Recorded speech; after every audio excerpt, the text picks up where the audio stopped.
Hola amigos y seguidores de Legalité.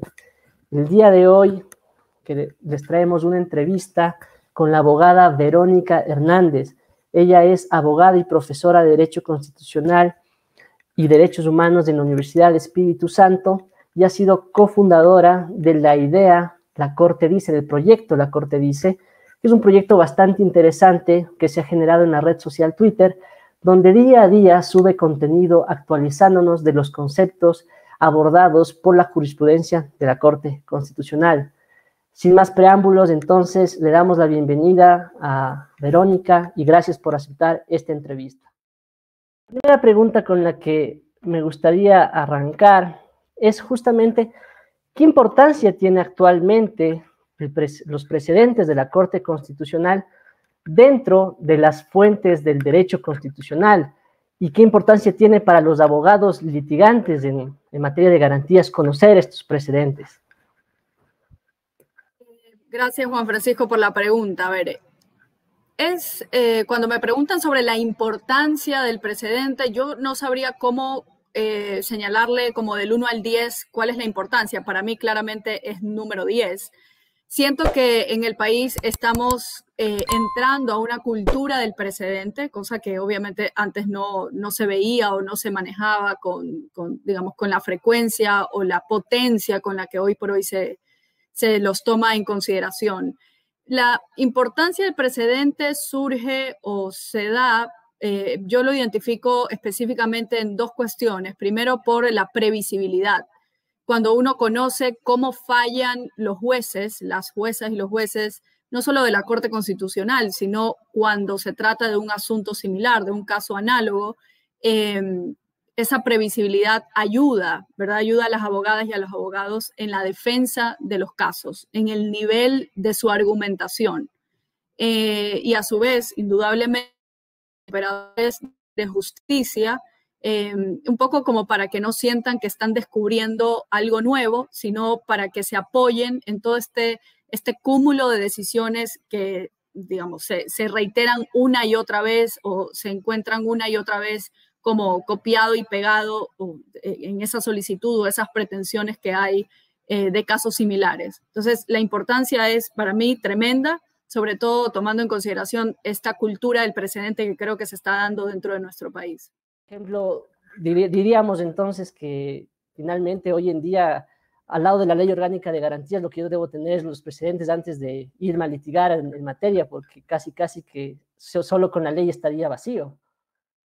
Sí, definitivamente la Ley Orgánica de Garantías requiere una reforma, tomando en consideración los precedentes que ya se han dado en estos, digamos, 10, 11 años.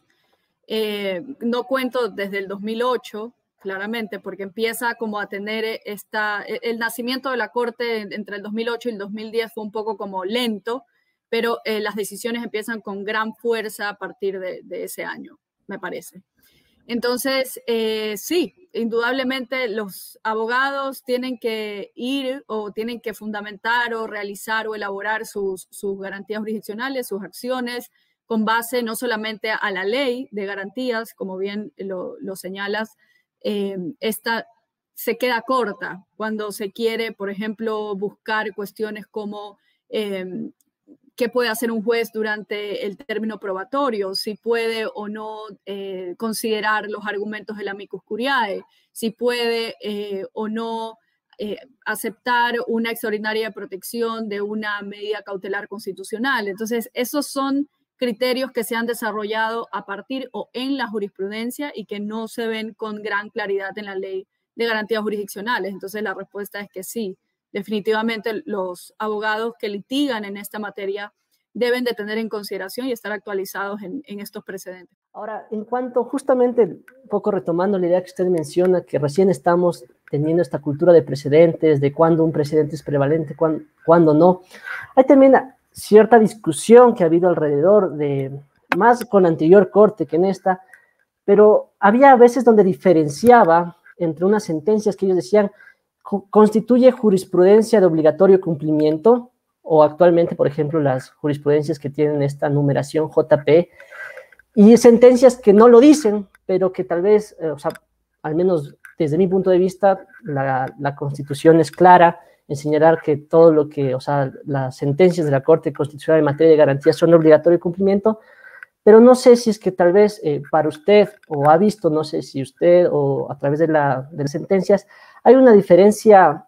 conceptual o diferencia que también podría repercutir en la práctica entre estas sentencias que la propia Corte denomina jurisprudencia vinculante o de obligatorio cumplimiento, como denominaba antes, y aquellas sentencias que no lo dicen, pero que finalmente se las emiten a raíz de o más bien dicho, a raíz de un procedimiento de garantías que conoce directamente la Corte, sea acción extraordinaria de protección o acción por incumplimiento. No sé si es que hay alguna diferencia o conceptual o en la práctica. Para tratar de ser lo más clara posible, la respuesta a esa pregunta está únicamente en el protocolo para la elaboración de precedentes constitucionales. Está en el protocolo para la elaboración de precedentes constitucionales. Les puedo dar el número de resoluciones, la número 4. Dice aquí registro auténtico del 2010, del 5 de agosto del año 2010.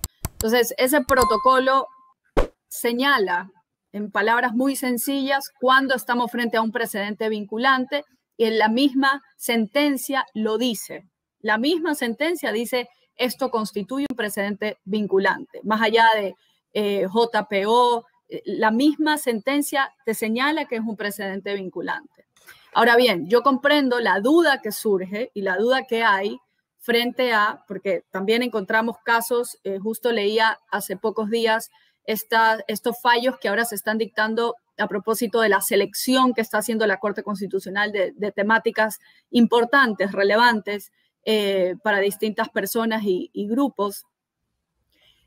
Mencionaba allí el juez ponente de esa sentencia, era un fallo que se relacionaba a una adulta mayor que le habían iniciado un juicio de coactiva, ella recibía una pensión del IES de $200 al mes, el juicio de coactiva intentaba cobrar $400, y allí como que el juez no dice nada, pero en verdad te está lanzando una bomba. Cambia, desde mi punto de vista, el criterio jurisprudencial de la tutela judicial efectiva. Desde el año 2008, se puede decir, hasta el año 2011, hasta antes de esa sentencia, que ya más en un ratito les puedo dar el número, la tutela judicial efectiva era vista como ese derecho que está compuesto por 3 grandes momentos: acceso a la justicia, debida diligencia y ejecución de la sentencia. Pero en este fallo que les he mencionado de esta adulta mayor, es el 889-20-JP/21. Lo repito por si acaso sea necesario, el 889-20-JP/21.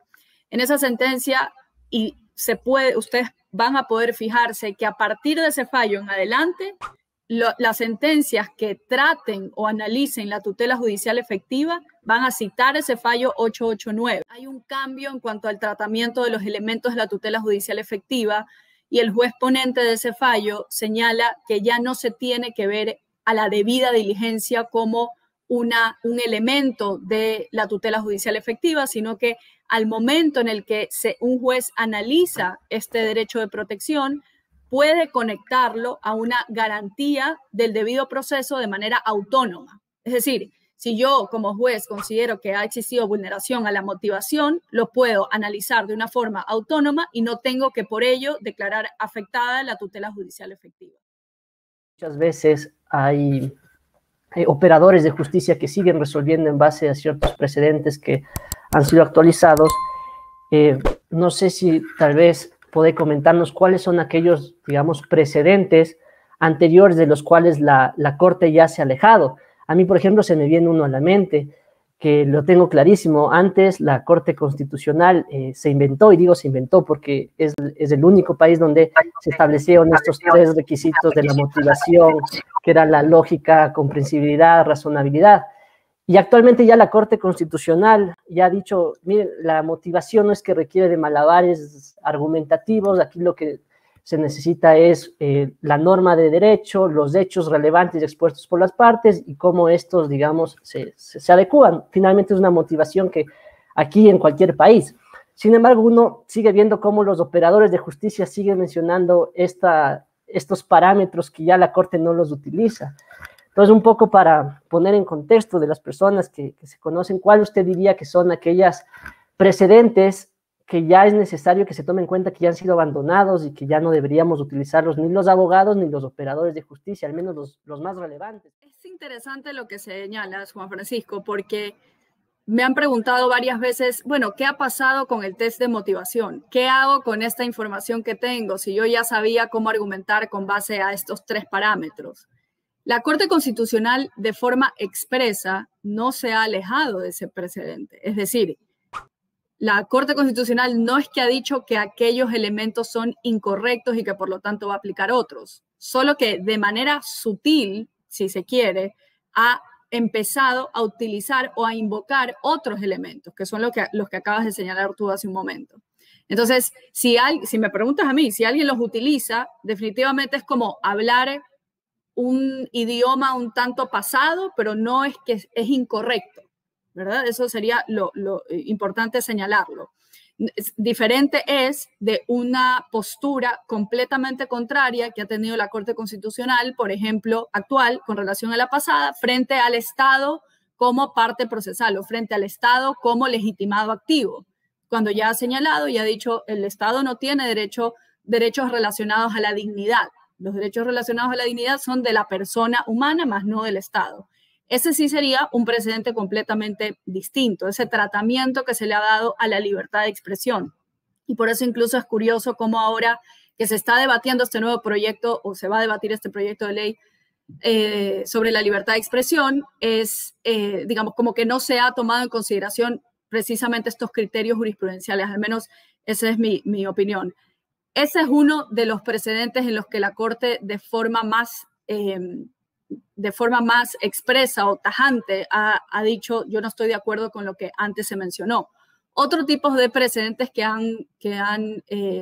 digamos que son la noche y el día, el norte y el sur, algo completamente distinto, es que la actual Corte ya ha dicho que no proceden acciones extraordinarias de protección sobre decisiones de medidas cautelares constitucionales. También ha dicho, a diferencia de la Corte pasada, que no se puede presentar una acción de incumplimiento de una medida cautelar constitucional autónoma. Obviamente hay 2 excepciones, pero ya ha dicho, cosa que no había contemplado la Corte Constitucional anterior, y la actual Corte simplemente no te acepta extraordinarias de protección de medidas cautelares constitucionales. Uno de los debates que se ha iniciado al interior de la Corte Constitucional y que de hecho fue justamente uno de los pronunciamientos de la Corte, dice en Twitter, y que dejaba ver justamente este debate al interior, es este precedente jurisprudencial que en las acciones de protección es casi de que todos deben poner lo que es este 16 PJO, y que justamente uno de los jueces, el juez Ramiro Ávila, ya ha dicho que este precedente jurisprudencial ya cumplió su deber, que era justamente, digamos, era necesario en un tiempo donde los jueces constitucionales lo que hacían era decir, no, esto es un tema de legalidad, y no explicaban las razones y lo desechaban. Sin embargo, hoy en día este juez ha sido muy crítico y justamente un poco empatando con lo que usted había mencionado, o sea, dice, hay casos donde si bien es cierto el juez constitucional no ha señalado o no ha dicho por qué la vía es legal, es claro que la vía es legal. Y nosotros no tenemos por qué revivir un tema de tránsito, un tema de sancionador a un policía en una sede que debería ser para resguardar los derechos fundamentales. Entonces, no sé qué opinión tú tienes justamente alrededor de estos debates que se dan entre los votos concurrentes, los votos salvados que hay al interior de la Corte. A ver, yo no creo que ha cumplido su tiempo el precedente. ¿Por qué?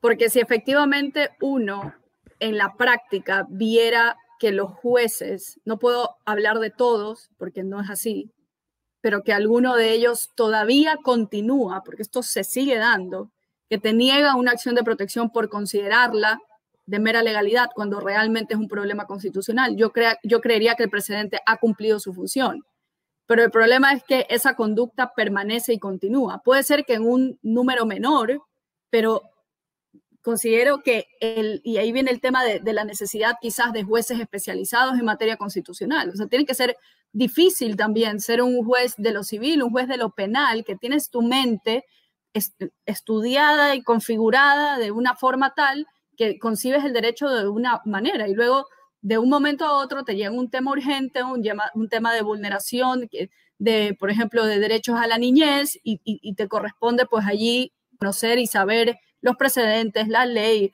el tipo de contenido jurisprudencial que haya dictado la Corte Interamericana. O sea, tampoco se le puede pedir imposibles a los operadores de justicia que ya tan difícil la tienen. Entonces, mi postura es que mientras se sigan negando causas que por su naturaleza son constitucionales como una cuestión de mera legalidad, el precedente tiene que continuar vigente. Pero consideras tal vez, porque claro, una de las cosas que decía este juez es, en todo caso, lo que deberíamos haber dicho en Acción Extraordinaria de Protección es decir, el juez se equivocó y esta sentencia diciendo que se equivocó ya constituye suficiente reparación, o consideras que sí es necesario volver, incluso 5 o 6 años, porque ahorita hay acciones extraordinarias de protección que están represadas, a abrir este debate, donde seguramente, porque lo que dice el juez es seguramente finalmente igual se va a declarar improcedente, pero esta vez va a explicarlos, digamos, con mayor motivación porque era un tema legal. Entonces decías como que otra vez gastar recursos o simplemente quedarse en la sentencia diciendo, sí, el juez se equivocó y esto ya constituye como que una forma de reparación integral. No tenemos que volver a abrir porque es obvio que va a ser igual de mera legalidad. Sobre eso ya se ha pronunciado sobre todo el juez Ali Lozada, cuando el reenvío de la sentencia deviene en como irrisorio o deviene en un asunto inoficioso específicamente. Entonces, allí el tiempo juega un rol fundamental, sí, pero a su vez, y aquí viene el tema, no es por el mero transcurso del tiempo, porque si fuese así, entonces todas las extraordinarias de protección que se aceptan no deberían de ser reenviadas, porque todas tienen un tiempo desde que se presentaron hasta que se resuelven un promedio de 6-7 años. Ese no es el único caso.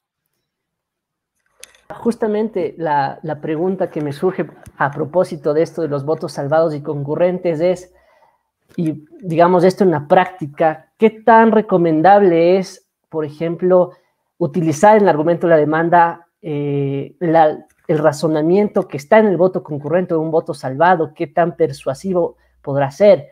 No sé si es que tú alguna vez en tu ejercicio profesional has tenido que recurrir a esto o si es que no, ¿cuál crees que sería? O sea, ¿qué tan viable, qué tan convincente sería para el juzgador decir, ah, bueno, me está señalando la argumentación del voto concurrente?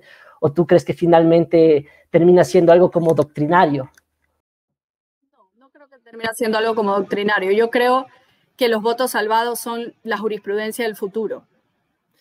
Y para ejemplo de lo que estoy mencionando es este fallo que ya dije hace un momento, el 889-20.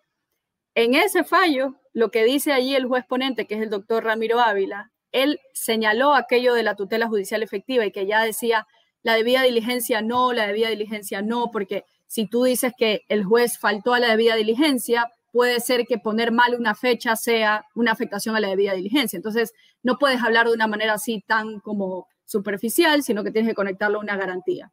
Ahí es un típico ejemplo de lo que en su momento fue un voto salvado y que nadie, digamos, lo escuchó en ese momento. Luego, en esa decisión, a propósito de la competencia de selección que tiene la Corte Constitucional, ya lo hace o lo constituye como un criterio jurisprudencial. Por eso se dice, no lo digo yo, o sea, que los votos salvados son la jurisprudencia del futuro. Es lo que más adelante, cuando hace sentido, si se quiere, toma, digamos, cuerpo o toma respaldo o tiene apoyo de parte del voto de mayoría de una determinada corte. ¿Qué pasa si estamos aún en un tema de voto salvado? O sea, por ejemplo, he tenido casos donde yo que se ponga una garantía, pero realmente si bien la sentencia me sirve, más me sirve el razonamiento del voto salvado, o sea, es más explícito, aborda un poco más. ¿Qué tan persuasivo consideras que podría ser para el juez de primera instancia el voto salvado? No tanto la sentencia. Mira, yo creería que puede ser muy persuasivo respecto de un tema. Voy a señalar un ejemplo. En el caso tan controversial del aborto por violación hay 2 votos salvados, muy conocidos, de la jueza Carmen Corral y de la doctora Teresa Núquez. La doctora Teresa Núquez lo que expone en su voto salvado es, ¿sabes qué? Este tema tuvo que haber sido debatido en la Asamblea Nacional. Punto final. De eso se trata su voto salvado. Ahora, el Ecuador en ese tema está en qué? Es decir, está en que se ha permitido, se ha considerado que es inconstitucional el 150.2 del COIP. Ahora bien, ¿eso significa que las cosas se van a quedar allí? Probablemente no. Habrá personas que consideran que tiene que haber un aborto libre dentro del país. Las personas que consideren que tiene que haber un aborto libre en el país, yo te pregunto a ti, ¿qué tipo de argumentos crees que pudiesen utilizar al momento de armar su caso? Entonces ahí viene el tema. O el del voto de mayoría, la respuesta sería que no necesariamente, o cómo podría los argumentos de la jueza Teresa Núquez y de la doctora Carmen Corral, cómo podrían ayudar en armar el caso para que sea conocido vía Asamblea Nacional. El voto salvado te da una pauta para que sea jurisprudencia en un caso futuro, te da pauta para que tú puedas armar un caso, creo que por ahí iba tu pregunta también, y vuelvo y repito, es eso, desde mi punto de vista. O sea, el voto salvado es un criterio que te va a permitir construir tu caso, pero no tiene esa fuerza tan poderosa como claramente lo tiene el voto de mayoría y esa decisión unánime que puede existir en otro tipo de temas. ¿Qué otros temas consideras o qué temas consideras que están pendientes de esta Corte Constitucional que debe desarrollar en sus sentencias y que aún no la ha hecho? Cuando me preguntas eso, para mí es como que si lleves a un niño a un parque, o sea, de la felicidad de tantas cosas que quiero decir. Más que temas, ¿verdad? Porque una respuesta puntual sería, ¿cuáles son los temas que le corresponde ver a la Corte Constitucional? En Google, buscar sala de selección Corte Constitucional, allí se despliegan todos los temas que tiene pendientes.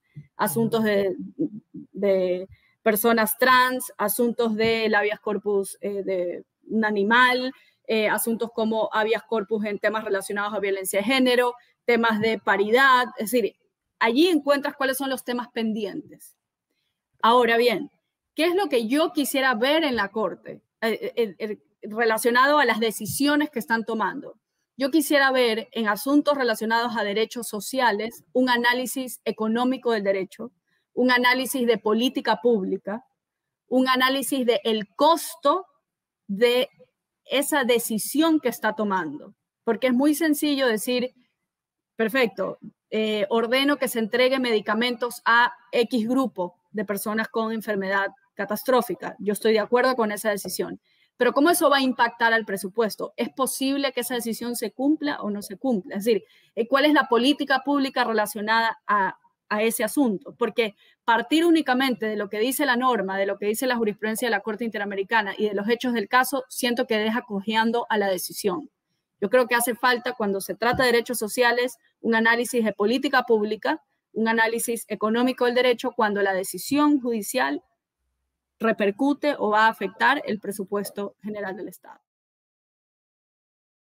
Y nada, agradeciéndole mucho, doctora, por su tiempo y por estos minutos muy, muy interesantes que hemos tenido para conversar. Gracias a ustedes, a Farid y a ti, Juan Francisco, por haberme invitado, de verdad, por invitarme. Saben que siempre cuentan conmigo, yo apoyo digamos, sus proyectos y todo lo que sea en beneficio de nuestra comunidad, ¿no? De abogados, de todo lo que sea estudio, academia, siempre cuentan con mi apoyo.